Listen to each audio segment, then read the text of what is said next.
Hola a todos y a todas. Vamos a hablar a continuación sobre vigilancia epidemiológica basada en secuenciación. Mi nombre es José Miguel y soy uno de los investigadores de este área, del ITER. Esta charla está enmarcada dentro de un paquete de charlas. Cada una de las charlas se puede ver por separado, son autocontenidas, pero les invitamos a que sigan el paquete de 3 charlas.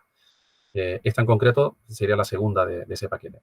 Como decía, yo soy investigador del área de genómica del Instituto Tecnológico de Energías Renovables, que es un centro tecnológico, un centro científico que pertenece al sector público del gobierno de la isla de Tenerife, que tiene o sea, en su objeto social o entre los distintos aspectos contenidos en su objeto social está la promoción del desarrollo sostenible y la innovación.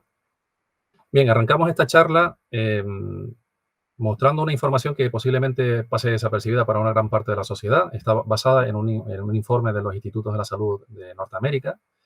En la diapositiva lo que vemos es una distribución geográfica mundial de enfermedades emergentes y reemergentes causadas por patógenos como puedan ser virus o como puedan ser bacterias. Ahí podemos ver algunos virus conocidos, algunas enfermedades conocidas también. Tenemos el ébola, tenemos la influenza, la gripe, tenemos el SARS, el SARS-CoV-2, etcétera, como indicativo de que los patógenos no tienen pasaporte, es decir, no conocen de fronteras, no conocen de geografía y que están en todos lados. Existen multitud de redes de vigilancia a nivel internacional que están monitorizando de cerca todas estas enfermedades y por lo tanto arrancamos la charla siendo conscientes de esta situación y de que es necesario que los países estén preparados utilizando la ciencia para poder dar respuesta a lo que estas epidemias o pandemias plantean a las sociedades modernas. La realidad de la COVID se parece a esto. Si hemos tenido la suerte de que ningún familiar o persona conocida haya estado afectado por la COVID, pues posiblemente lo habremos visto en las noticias. Pero la realidad de la COVID es de cuando enfermas con síntomas de gravedad, pues es que te tienen que ingresar en una UCI.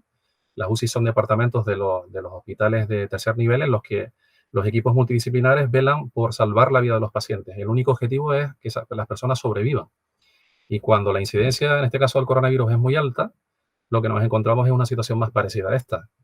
Camas de personas intubadas o incluso giradas, de modo que, sabiendo que existe una situación de múltiples patógenos y de enfermedades emergentes, y teniendo esta situación presente, pues, digamos, ponemos las primeras piedras de la charla, ¿no? Recapitulando un poco, en enero del año pasado, en enero del año 2020, la Organización Mundial de la Salud declaró la emergencia sanitaria eh, porque había aparecido una neumonía de origen desconocido, como sabemos ya todos, y que en cuestión de semanas se propagó por multitud de países, tanto del hemisferio norte como del hemisferio sur. Tanto fue así que el 11 de marzo se vio obligado a declarar la situación de pandemia.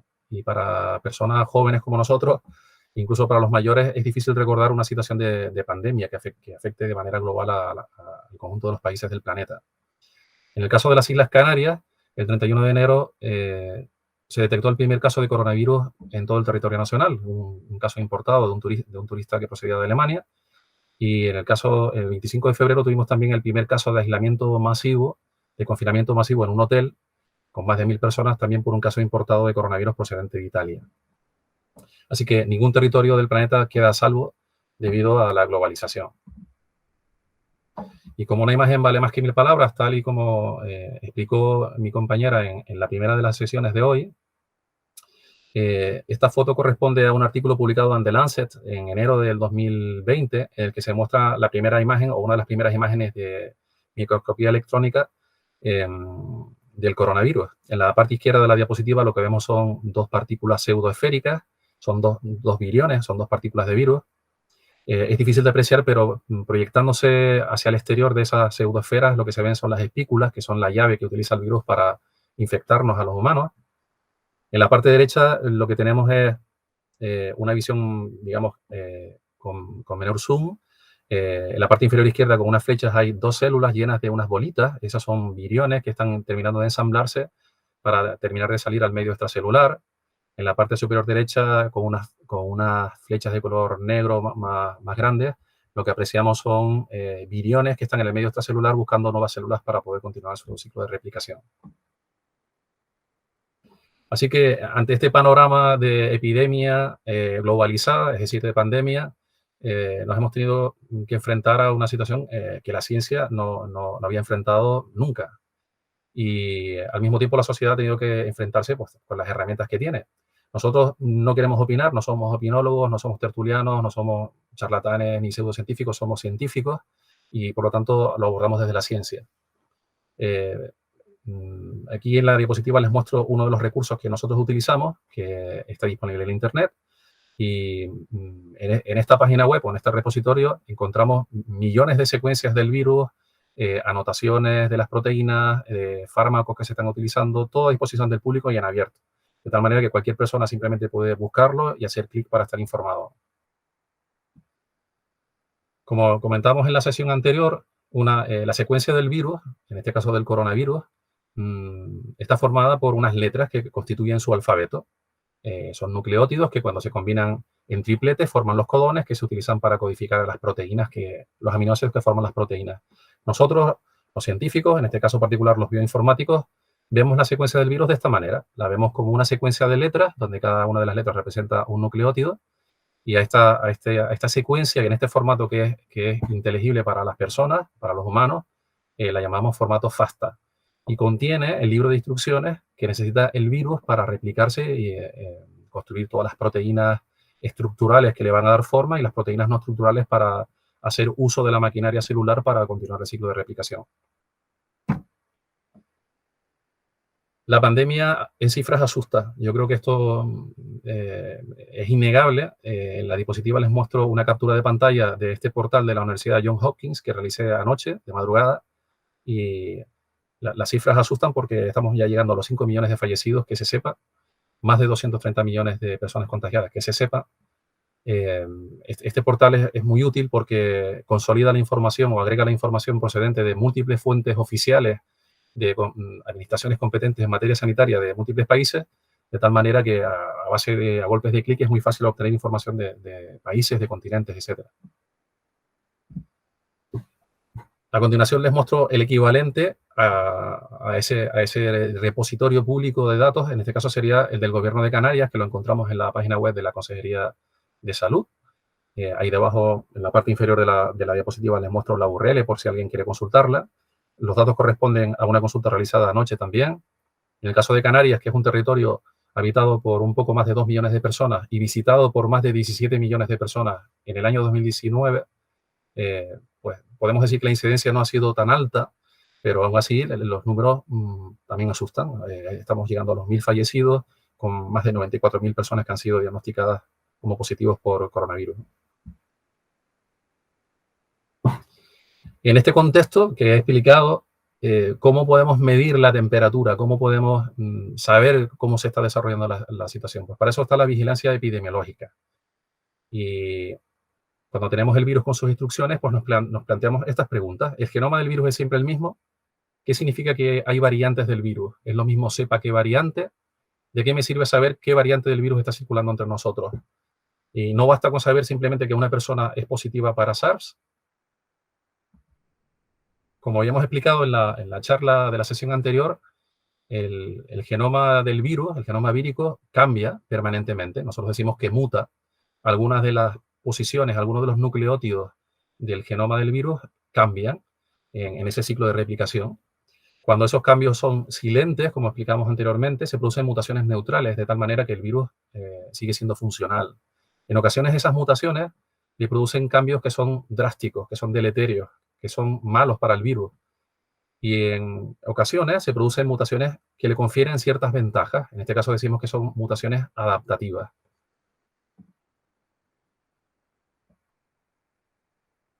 En esta diapositiva podemos entender que esa línea horizontal de color azul, ese rectángulo de color azul, es el genoma del virus. Lo hemos estirado, lo hemos alargado. Y como hemos dicho, se producen mutaciones. La mutación 1, la mutación 2, la mutación 3, la mutación 4, que ocurren en distintas partes de su genoma, afectando a distintos genes o a distintas partes del mismo.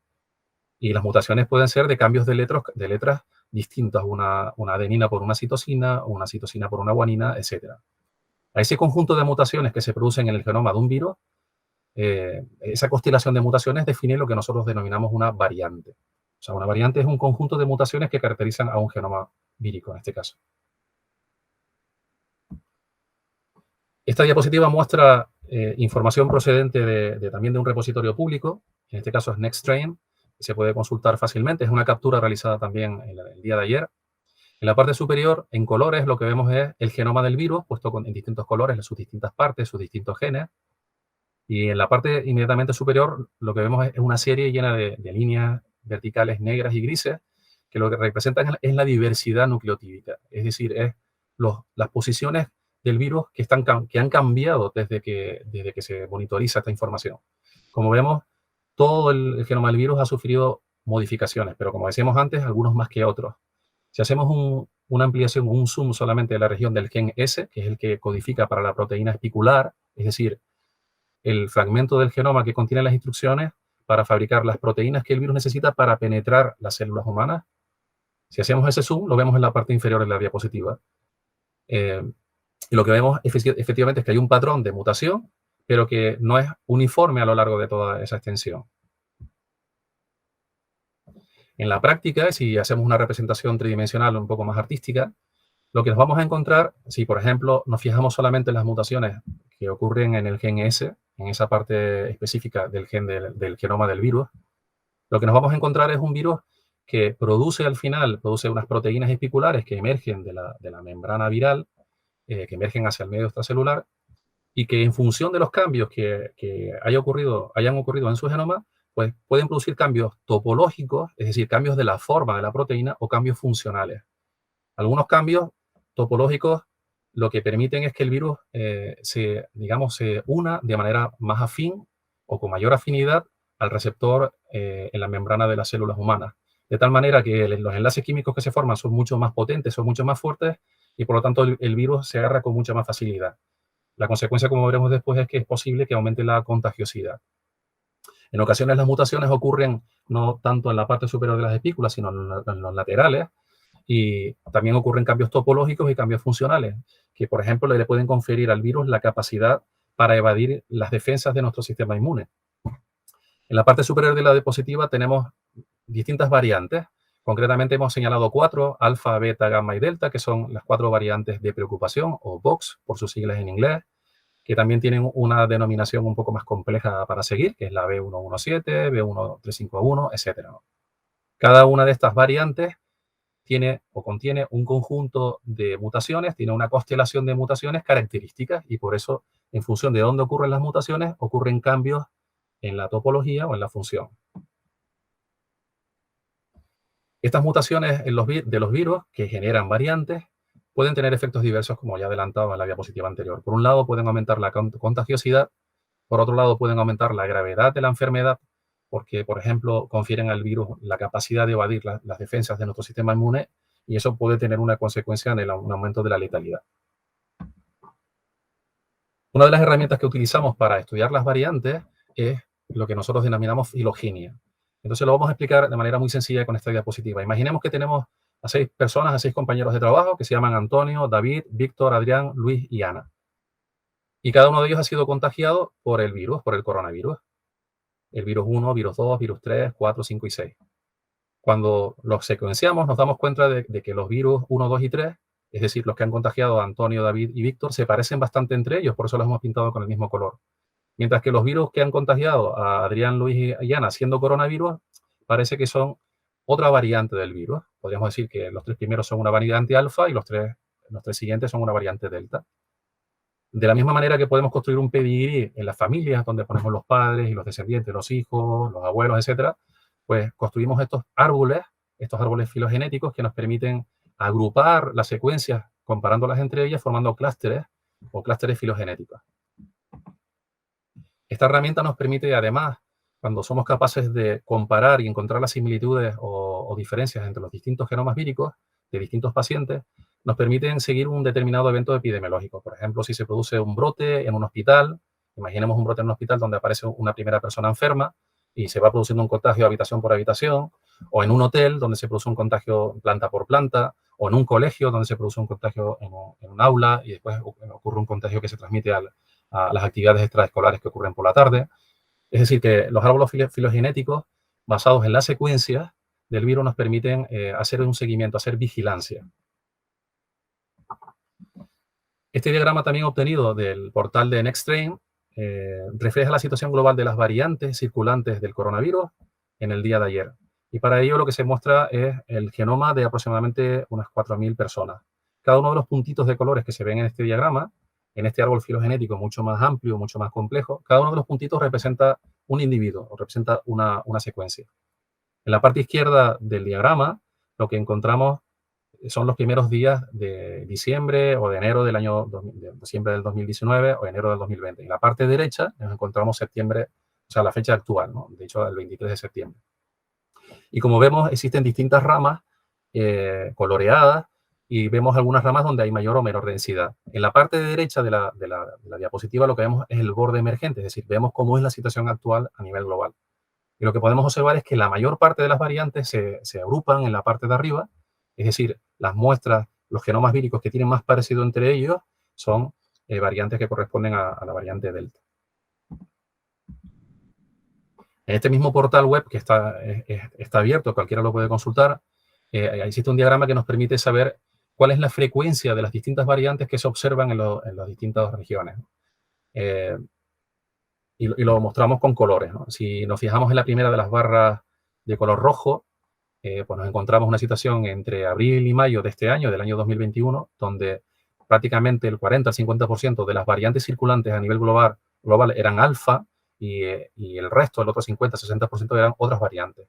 La situación actual, a día de hoy, a nivel global, es esta. Prácticamente todas las variantes circulantes son delta. ¿Cómo hacemos esto en la práctica? Ya hemos visto qué es una variante, ahora vamos a hablar sobre cómo lo hacemos. Las plataformas de secuenciación del laboratorio de referencia en Canarias son diversas. Son equipos que permiten hacer secuenciación masiva y la diferencia entre unos y otros es la escala de secuenciación. Podemos, desde el MiSeq, donde podemos hacer 20, 30, 40 muestras, hasta el NovaSeq, donde podemos hacer 3.000 o más de 3.000 muestras simultáneamente. Y para hacernos una idea del tamaño de estos instrumentos, pues ahí ven varios instrumentos de nuestro laboratorio en las instalaciones del ITER, comparando con el tamaño de una persona. En la práctica, lo que hemos diseñado es para poder estar generando información útil para las autoridades sanitarias. Hemos montado esta red, o hemos ayudado a las administraciones a montar esta red para ser más precisos. En este diagrama lo que mostramos en la parte superior pues, es la población que es susceptible de ser contagiada. Cuando se produce una sospecha de un caso positivo, pues se acude a un centro hospitalario, un centro de la red de atención primaria o bien un hospital. Ahí se recoge la muestra y se envía a los distintos laboratorios para preparar las muestras y ser secuenciadas. Y esto es un camino de ida y vuelta. Se generan resultados que se transfieren de nuevo a la red sanitaria para que lleguen los pacientes, pero al mismo tiempo también se comunica al Servicio Canario de la Salud y al Gobierno de Canarias, que a su vez tiene una comunicación permanente con el Ministerio de Sanidad del Gobierno de España para emitir sus informes semanales sobre seguimiento o situación de las variantes circulantes, así como los informes que se remiten a la Unión Europea de manera periódica. En dos diapositivas,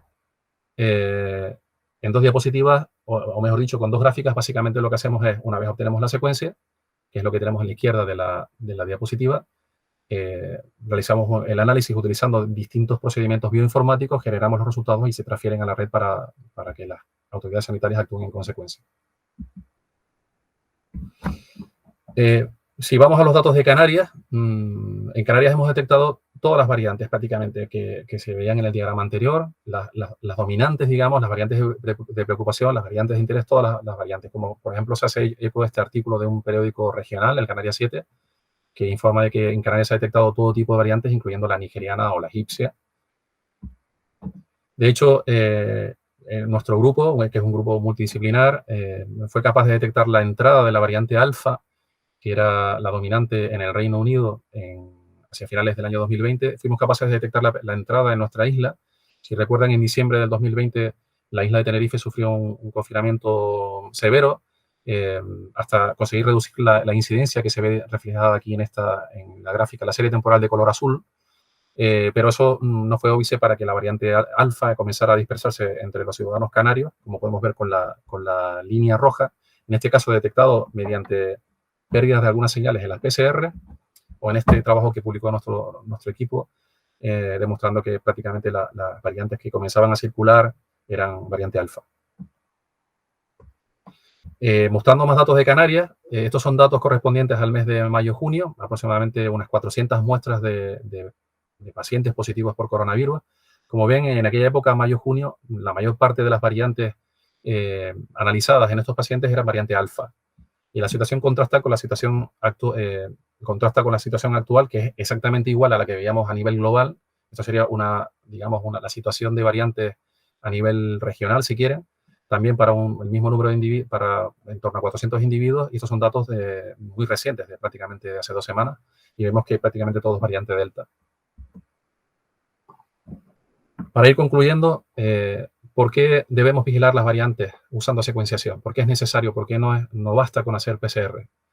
Las variantes del virus podrían ocasionar aumento en la transmisibilidad. Como ya hemos dicho antes, puede conferir una ventaja adaptativa que se traduzca en una mayor contagiosidad. Para los que sepan de esto, básicamente algunos nucleótidos hacen que la proteína espicular establezca enlaces químicos cuya energía libre es más afín a formar enlaces robustos, y de tal manera que le confieren una ventaja al virus, a que se engancha, digamos, se acopla de una manera más fuerte a nivel químico con la célula humana, y por lo tanto garantiza una mayor contagiosidad. ¿Esto qué significa? Pues que puede aumentar la presión asistencial, porque más personas acaban yendo al hospital para necesitar tratamiento y pone en riesgo al sistema. Al mismo tiempo, si la contagiosidad o la transmisibilidad aumenta, tenemos un problema con la gravedad, porque simplemente con aumentar el número de contagios, el porcentaje de personas que van a acabar sufriendo una COVID grave aumenta, y también aumenta la presión asistencial, porque estas personas necesitan una atención especial. Y en consecuencia también podría haber cambios en la letalidad. Cambios en la letalidad que pueden ser consecuencia biológica de las propias mutaciones, o consecuencia de que no ha cambiado la letalidad del virus, pero sí el nivel de transmisibilidad. También podemos citar un descenso en la efectividad de la respuesta inmune natural o producida por las vacunas. Hay personas que pasan la enfermedad de manera sintomática, pero la pasan de manera sintomática para una variante concreta del virus. El virus puede mutar y puede atacarnos con una variante, digamos, de modo que nuestro sistema inmune no sea capaz de combatirlo con sus propias defensas. Y también puede ocurrir con las personas que están vacunadas. Si el virus muta, digamos, en un sentido que es malo para nosotros, puede ser que haya escape vacunal y que las vacunas no den respuesta como deberían, ¿no? También en el caso de cuando comiencen a aparecer los tratamientos, pues podríamos encontrarnos que podríamos observar descensos en la efectividad de los tratamientos. Y además también algunos de los test diagnósticos, test moleculares que se utilizan para hacer cribados rápidos o para hacer test rápidos, incluso podrían fallar si las mutaciones del virus afectan algunos elementos que utilizan estos test para poder diagnosticar rápidamente la enfermedad. Termino la charla ya, regresando a la primera diapositiva que les mostraba, para que se les quede impreso en la retina esta imagen.